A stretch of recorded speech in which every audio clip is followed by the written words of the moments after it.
Wind energy leads the way for American universities. In March 2005, the University of Minnesota-Morris became the first public American university to install a large-scale wind turbine to help meet the school's electrical needs. Since it was installed, the generator has supplied some 60% of the university's power. The rest of the school's power needs are purchased from Otter Power Company's Tailwinds program.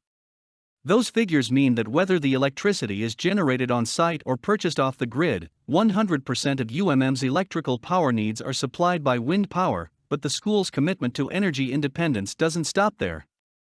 The university's students have helped the school reach toward its energy goals by reducing electricity, water, and waste needs. The faculty has also gotten into the spirit, as well, placing considerable emphasis on green power and conservation in their classrooms.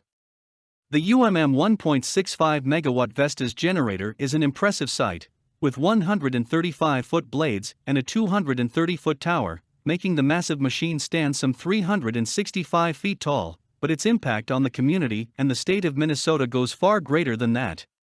The generator has become a major tourist and field trip destination in central Minnesota and has helped raise the awareness of thousands of people, especially school children, since its construction in 2005.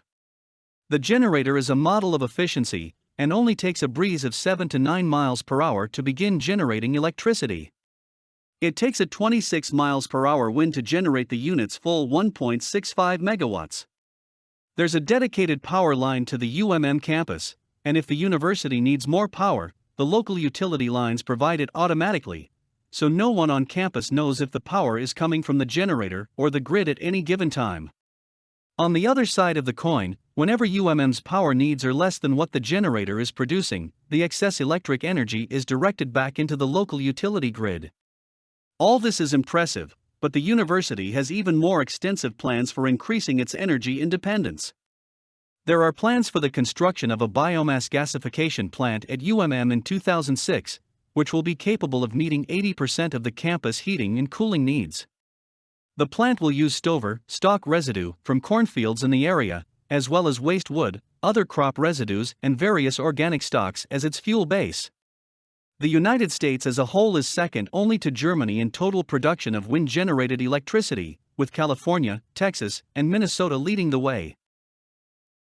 For more content like this, please visit learnforfree.biz. Content produced and distributed by AllSuperInfo. All rights reserved.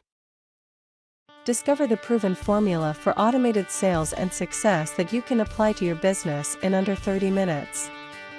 Reserve your seat at allsuper.info/webinar.